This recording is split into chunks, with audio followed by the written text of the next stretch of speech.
A vontade de comer eu acho muito interessante. Eu costumo dizer que ela tem uma identificação certa. Ela tem nome, ela tem telefone, ela tem endereço, ela tem até fotografia que a gente imagina na cabeça. 4 passos para o controle efetivo do diabetes, para o emagrecimento continuado, para a melhora da gordura no fígado, para o controle do colesterol, para o controle do triglicerídeos. Então, passo número 1, aceitação. Gente, aceitação não é algo tão sutil como a gente pensa, não. Muitas vezes a gente vai no médico e ele fala, você tá com pré-diabetes, você tá com diabetes. E a gente nem toma atitude nenhuma, e a gente nem acredita direito e continua levando a nossa vida no automático. Vamos parar para pensar se isso é aceitar? Quantas vezes a gente recebeu o diagnóstico de pré-diabetes, mas não foi suficiente para ativar a nossa consciência a nível de mudar o nosso estilo de ser e viver e de ter aderência à prescrição médica, porque muitas vezes no pré-diabetes a gente já tem uma prescrição médica e muitas vezes a gente não tem essa aderência. Então, passo número 1, aceitação. Gente, só um alerta aqui, aceitar não é concordar no sentido de estar passivo diante da situação, no sentido de achar que não tem que modificar. Aceitar é respirar para sobrar energia para o próximo passo.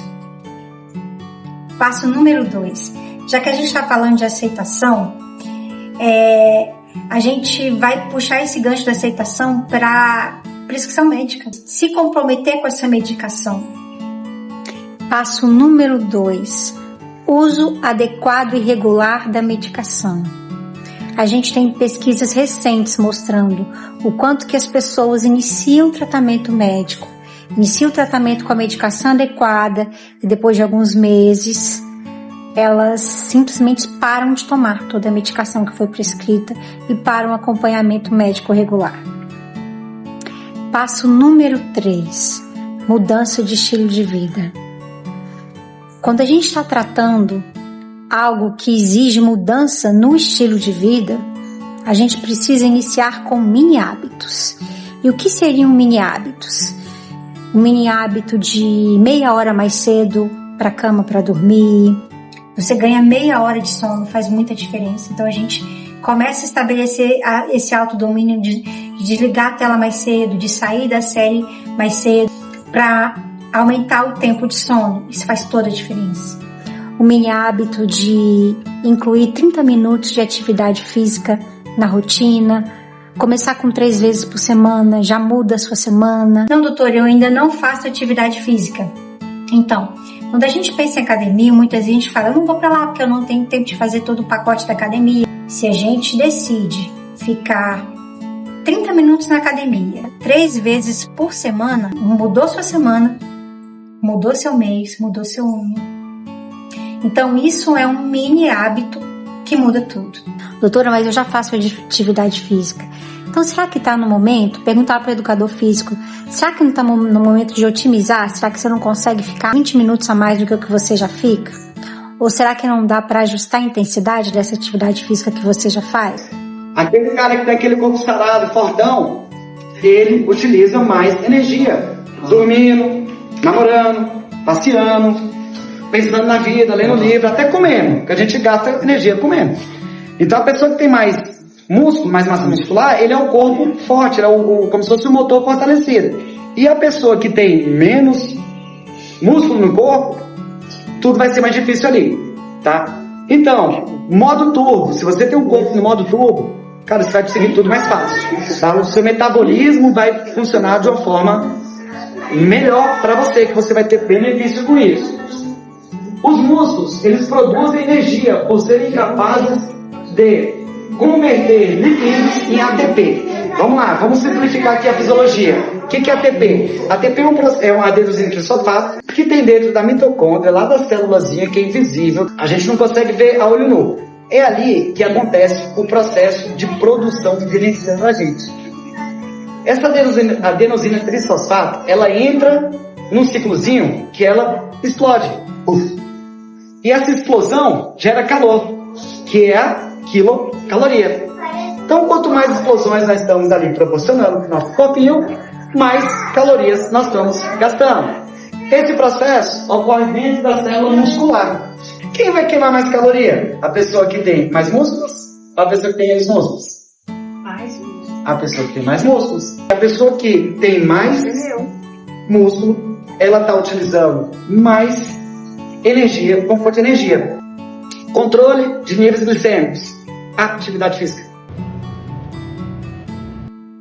O mini hábito de preparar comida à noite ou de ter um dia de produção da comida para a semana faz toda a diferença.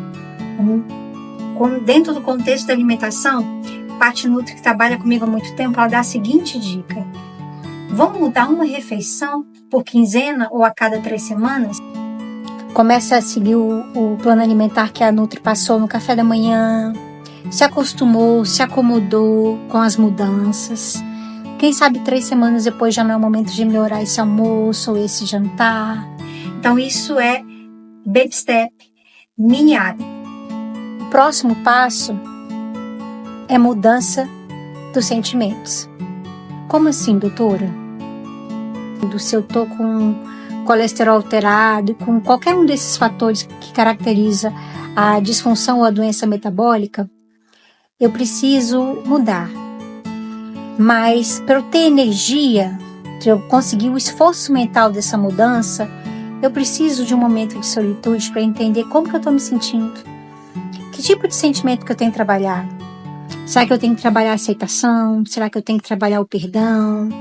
Os ciúmes? A raiva contínua? Revolta íntima, que às vezes alguns pacientes falam que em algumas situações eles têm muita dificuldade de aceitar. Então aquele momento, aqueles 20 minutos diários do momento de solitude muda tudo. Por mais que pareça sutil, muitas vezes é o que vai fazer virar a chave. Por isso que a gente fala mudança no estilo de ser e viver. Então, vamos parar para pensar como é que a gente estava se sentindo quando esse colesterol disparou, quando esse triglicerídeo disparou, quando esse peso disparou, esse diabetes descompensou. Como é que a gente estava se sentindo? Como estamos nos sentindo nos últimos 3 meses, nos últimos 6 meses, nos últimos 2 anos? Tem um quadro de ansiedade associado? Tem um quadro de compulsão associado? Isso precisa ser levado para o seu médico. A gente come com fome de boca ou fome da alma? Quanto que as nossas emoções estão ligadas em certos momentos com a forma que a gente se alimenta? A fome é algo fisiológico, né? É algo sentido, é uma vontade que a gente tem no estômago, na parte central da nossa barriga, né? Vem de dentro, às vezes incomoda. E se a gente passar um pouco mais sem se alimentar, você vai sentir dor no estômago, sensação de vazio, até dor de cabeça. Essa fome vem depois de uma refeição, mais ou menos da sua última refeição, umas 3 horas depois dela. Isso sim é fome. Se a gente passa mais tempo sem se alimentar, nosso corpo entra numa adaptação fisiológica, onde essa fome passa por um tempo e ela só retorna quando você entra em contato com o alimento. Isso é que a gente chama de fome. A vontade de comer eu acho muito interessante. Eu costumo dizer que ela tem uma identificação certa. Ela tem nome, ela tem telefone, ela tem endereço, ela tem até fotografia que a gente imagina na cabeça. Uma fotografia com direito a cheiro e tantas outras emoções. E ela vem acompanhada de culpa. Quantas vezes a gente não estava assistindo, já estava pronto para ir dormir, e aí viu uma propaganda do McDonald's, sei lá o que, lanche feliz, com aquela batata, que de casa você fala assim, nossa, eu tô sentindo até o cheiro daqui dessa batata. Isso acontece inúmeras vezes. A propaganda tem esse poder de nos convencer, né, com as cores que ela apresenta, de levar até as sensações à nossa casa. Então, geralmente, isso é vontade de comer. É por algo específico. E muitas vezes essa vontade de comer vem ligada a algum sentimento, alguma emoção, alguma coisa que a gente precisa trabalhar e que naquele momento a gente não está entendendo muito bem. Que o nosso corpo está tentando externar e comunicar através da comida que a gente está buscando, daquele objeto de desejo. E que tipo de sentimento você tem que trabalhar? Estabelece os seus 20 minutos no dia seu momento de solitude, para pensar que tipo de sentimento você precisa trabalhar. Se a gente continuar no automático, a gente não vai descobrir. Então a gente precisa parar, avançar em autoconhecimento, parar para pensar se a gente precisa lidar com a aceitação, com o perdão. Então esse trabalho do sentimento, ele é fundamental. Sabe por que ele é fundamental, gente? Porque quando a gente percebe o que a gente está sentindo, a gente consegue avançar em autoconhecimento e fazer um movimento de gerir o que a gente está sentindo, mesmo que a gente não admire. Seja lá qual for o sentimento que faz parte da nossa humanidade. Então a gente começa o quê? A lidar com esse sentimento de uma forma boa.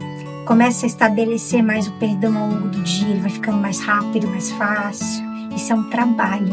Então a gente realmente precisa romper essa barreira, admitir mais os nossos sentimentos pra gente, pelo menos.